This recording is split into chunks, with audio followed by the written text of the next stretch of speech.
అన్న కృష్ణన 3 దశాబ్దాలకు పైగా సాగినటువంటి మీ పోరాటంలో ఎప్పుడు కూడా నల్ల కండువాతోనే కనబడినటువంటి కృష్ణన్న త్వరలో కాషాయ కండువాతో కనబడనున్నాడా? అంటే బీజేపీలో చేరనున్నాడా? వాస్తవానికి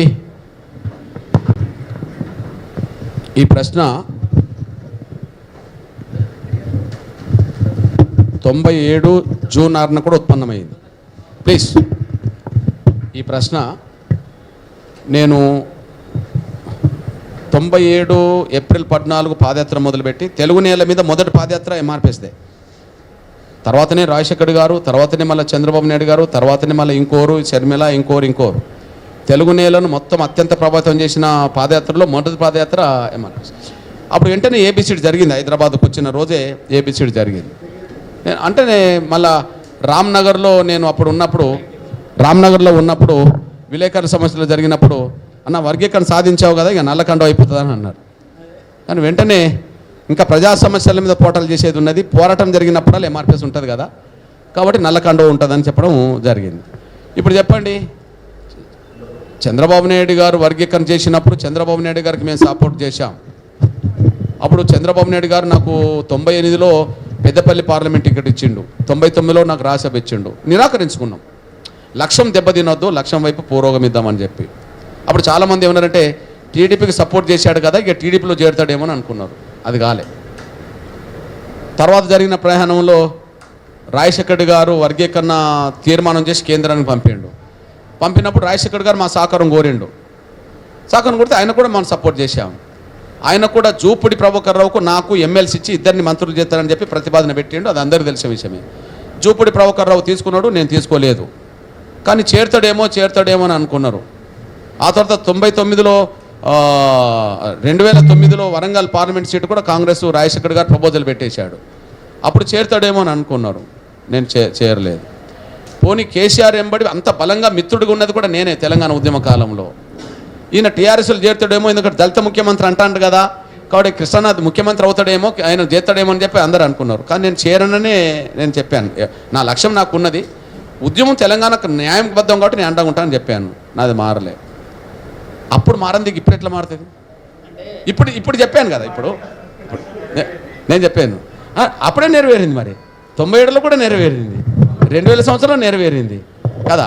నేనేమంటాను తమ్ముడు, ఇప్పుడు నేను సమస్యలు చెప్పాను. ఏది సమస్యలు ఉన్నంత వరకు పరిష్కార మార్గం కోసం ఉద్యమాలు ఉంటాయా లేవా? ఉంటాయి. ఉద్యమాలు జరిగినప్పుడల్లా నిరసన కార్యక్రమాలే కదా ఉద్యమాలు అంటే.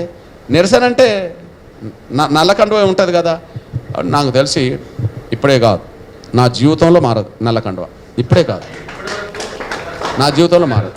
ఇప్పటి వరకు మీరు ఒక పోరాట యోధుడుగా ఉన్నారు. రానున్న రోజుల్లో అంటే మీ సంబంధించిన వాళ్ళు, మీ జాతి సంబంధించిన వాళ్ళు మిమ్మల్ని మంత్రిగా, ఎంపీగా చూసే అవకాశం లేదంటారా?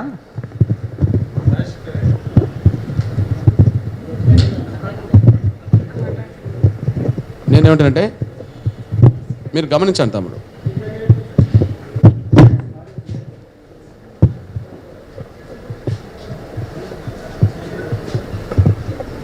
నేను చట్టసభలోకి వెళ్ళాలి. చట్టసభలోకి వెళ్ళడం ద్వారా కూడా సమస్యల మీద మనం బలంగా గొంతెత్తాలి కదా. చట్టసభలోకి వెళ్ళిన వాళ్ళందరూ ఆయా పార్టీల నుంచి వెళ్ళి ఆయా పార్టీల లీడర్ల, నాయకుల అభిప్రాయం మేరకే వాళ్ళు పడి ఉంటారు. ముఖ్యంగా దళిత, గిరిజన, బలహీన వర్గాలకు సంబంధించిన వాళ్ళు స్వేచ్ఛగా, స్వతంత్రంగా అక్కడ మాట్లాడతలేరు. కాబట్టి మనం స్వేచ్ఛను కోల్పోని పద్ధతిలో, స్వతంత్రతను కోల్పోని పద్ధతిలో అసెంబ్లీకి వెళ్ళాలనేది అభిప్రాయం ఉంటుంది. నాకున్నది కాబట్టినే 2004లో నేను మధిరలో స్వతంత్రంగా పోటీ చేశా, ఓడిపోయినా.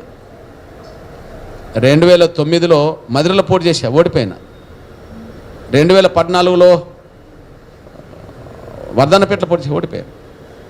నేను ఓడిపోవడానికి అన్ని సిద్ధపడ్డా, కానీ ఏ పార్టీలో చేరలే. మరి ఏ పార్టీలన్నా చేరితే నాకు ఇవ్వరా టికెట్లు? ఎగ్జాంపుల్, ఇప్పుడు నేను బీజేపీలో చేరితే నాకు రావా? లేదు ఇంకో పార్టీలో చేరితే నాకు అవకాశం రాదా? నేను అనుకుంటున్న మొదటి నుంచి, ఎందుకంటే స్వతంత్రంగా ఉండి చట్టసభలకు వెళ్ళడం వేరు, అక్కడ మన వాయిస్ వినబడడానికి వీలవుతుంది. స్వతంత్రంగా పేద వర్గాల కోసం మాట్లాడడానికి దారితీస్తుంది. కానీ స్వతంత్రత కోల్పోయి నేను అసెంబ్లీకి ఎందుకు వెళ్ళాలా? చట్టసభలకు వెళ్ళి నేను ఏం చేయాలా? కాబట్టి స్వతంత్ర భూమిక పోషిస్తూనే చట్టసభలకు వెళ్ళే అవకాశం వచ్చినప్పుడు ఆ మార్గాన్ని వెతుకుతా. కానీ స్వేచ్ఛను స్వతంత్రాన్ని పేద వర్గాల కోసం మాట్లాడే అవకాశాన్ని కోల్పోయి నేను ఎక్కడికి వెళ్ళాల్సిన అవసరం లేదని భావించుకుంటున్నాను. జీవితం ఉన్నంత వరకు ప్రజల కోసం నేను గొంతెత్తుతుంటూనే ఉంటా, బయట మాట్లాడుతూనే ఉంటా, శక్తి ఉన్నంత మేరకు పోవటం చేస్తూనే ఉంటా, ప్రజా సమస్యల మీద నేను నిలబడతా. రాజీ అంటూ నా డిక్షనరీలో ఉండదు.